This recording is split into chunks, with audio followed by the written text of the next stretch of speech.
Taxes and budgeting. Yuck. This is How to Hook an Agent, and I'm literary agent Michael Carr with Veritas Literary. If you're new to this channel, please consider going ahead and subscribing to the channel, and you'll get my insider tips and information about agenting in the publishing world. So this is not a super exciting subject, except if you consider that if you reach the point where you have to think about taxes and budgeting as a result of your writing, it means to a certain extent you've been having some success and you've arrived, whatever that may be in this industry, at least for the moment. So early on in my career, I did what for me was one of the bigger deals that I had done with a writer, and he had been working, as is happened a surprising number of times when writers have had success. He'd been working at a job, one of those soul destroying jobs that earns just barely enough to live on, and that is you're just daydreaming about every day of escaping. And so we had what appeared to be an escape for this writer. It was a pretty significant sum of money. It was going to be delivered all at once. And the publisher was talking a really big game here. It was a newer imprint. Other writers who'd switched over to this imprint had some good successes, that had some great support. And the writer and I, both had no reason to suspect that this would be successful. Well, I don't know what the reason was. Everything seemed to be going okay, but when it came out, the book didn't end up earning out. It was actually a multi-book deal, and the deal didn't end up earning out. It's several years have gone by, and I still think that it's pretty high quality work. I don't know if maybe the publisher was expanding too quickly, if the just hit the market wrong, bad luck, timing, these sort of things happen. It was a little surprising to me at the time, and always was disappointing after that. And here it is years later, and the book this will probably never earn out because sales are so low right now and they're still so far away from getting there. Well, it turns out that my writer spent all of his advance and all the money that came in up to the release of the book, and I think did a little bit of an upgrade of his lifestyle. Didn't go crazy like you hear stories of people going crazy, but it's clear that he was expecting that this deal would be something that would lead him to the promised land, that the contract would earn out quickly. He hadn't signed anything. This was his first professional deal. And like I said, the publisher was talking big game. So that's the case where nowadays, in part because of this exact situation and a couple of others like it, is where I hate to be the downer on the whole situation and throwing ice water on things, but I'm currently telling people, remember, promises are just promises. They don't really have any weight to them, or there's nothing committing to any of these things in the contract. So unfortunately, the next year came around and the IRS wanted a big chunk of money, and there was no big chunk of money to be had because it had all been spent. And so the author then had to, if I'm remembering right, take out a loan to pay his taxes. And about a year or so after the book came out, was in worse financial shape possibly than if he'd never signed the contract in the first place. And this seems in retrospect like it's pretty obvious, but at the time it was kind of surprising, and it never even occurred to me to tell the writer, set aside some money for taxes. I think I did say something, a little cautionary tale about, remember, money comes in over time and you never know what's going to happen, but I didn't give maybe as strong of a warning as I would give nowadays. And so this is, to be honest, a big and ongoing issue with almost every writer I work with. Either they're really successful and they do this as a full-time job, or this is supplementary, and so it's additional money that they're getting on top of everything else. And they're continually fighting the urge to spend that big chunk of money when it comes in. And it can be a pretty good chunk of money. So imagine you've just sold a trilogy for $100,000. It's a fantasy trilogy, and they give you a third on signing, so you're getting 33,000 and change, and then you're getting another like 15% on delivery of the acceptance of the manuscript, which the editor already has and has probably tacitly 90% accepted that manuscript anyway. So in the first month or two after signing, you could get a chunk of like $45,000. Now, I don't know about you, but $45,000 suddenly popping into my bank account is not something that happens every day, and it feels like an awful lot of money. Well, the problem is your next payment of any kind from this publisher might come a year later at publication, and then when you turn in your second manuscript. And so at a minimum, the rest of that $60,000 is going to be paying out over a year and a half, 2 years, 3 years. It's a trilogy, right? So however long it takes you to write those books and get them out there. Well, your $45,000 that just came in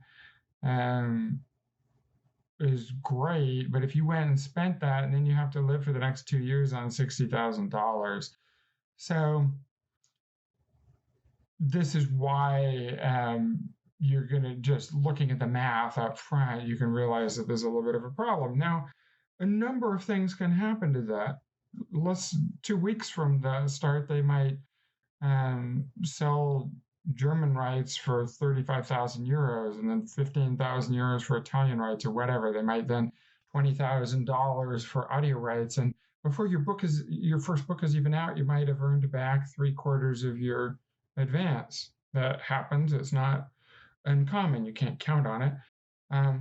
And then it might be your first royalty period. You've already earned out, and they're sending you a check for $10,000 for your royalties on the first book.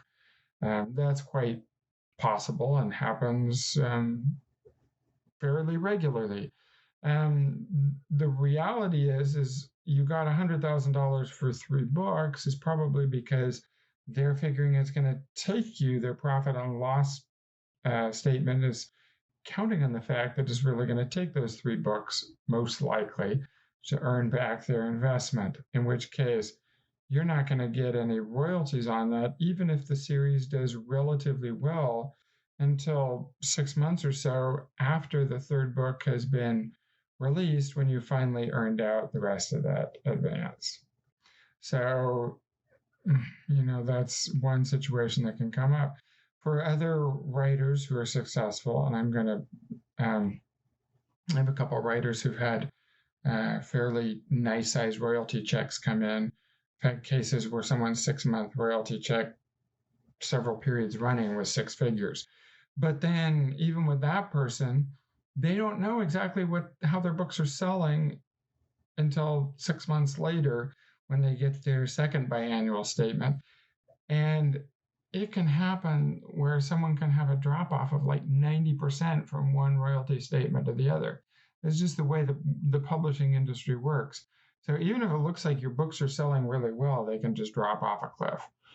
The flip side is, of course, is that your $100,000 contract, by the time your 3rd book comes out, they might already know that sales are looking really good, and they sign you up for another trilogy and maybe even give you some more money. So you really just don't know. And this is why the majority of successful novelists tend to have some other job to provide them a little bit more stability in how the income comes.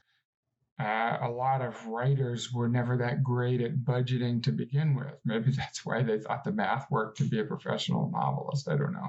But if you know yourself, if you're not great with budgeting, you might find some way to trick yourself getting that $45,000 hypothetically and buying 6-month CDs or something in order to force yourself, or use it to fund your retirement and then live on some other sort of income.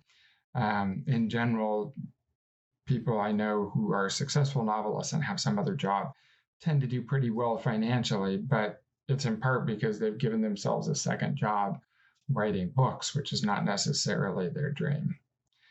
So I hate to say this, but all of this is coming down to the idea that you're going to need to probably set a budget for yourself, which is not something that comes naturally to a lot of writers. And worst of all, it's going to be based on completely imperfect knowledge, irregular payments from the publishing industry, um, ups and downs in your career, and all sorts of other things that happen. Which is to tell you, if you ever do get one of those windfall payments, and there's probably someone who's going to be watching this right now who has just signed and has just received a big chunk of money.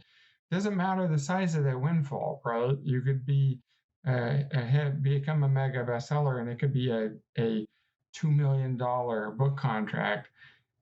All the more reason to take that windfall and set it aside for slower periods down the road. Even very large careers sometimes disappear when the market changes, or interest in their work changes, when health concerns slow them from writing, and a million other factors that could lead to financial uncertainty down the road. The difference between you as a writer or any sort of freelance artistic person and a lot of other jobs where people can also be vulnerable to layoffs and downsizing is there's a lot of the safety net that is set up for good little wage laborers, wage earning jobs. That infrastructure just doesn't exist. The fact of the matter is you actually have to pay more in taxes than if you worked for a company, because they also make you pay your self-employment tax, which is, I suppose, for the privilege of not having health insurance or 401k plan or anything, you get to pay an extra, 15% to the government, which is supposed to represent your employer's taxes.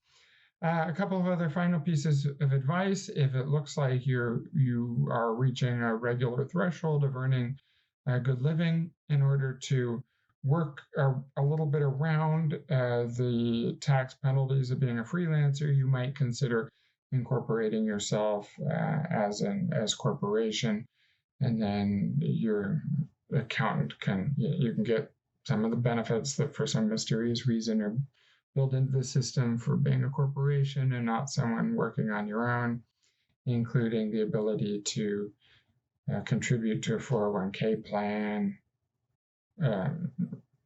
not having to pay, being able to declare some of your income as corporate gains once you've reached a reasonable threshold, being able to declare losses in a way that's a little trickier if you're just filing as a single taxpayer, and other things along those lines. Anyway, that's a little bit of a few of my thoughts about taxes and budgeting. Don't ignore it. When the situation comes up that you have ignored it and it comes back to bite you, it can be very painful.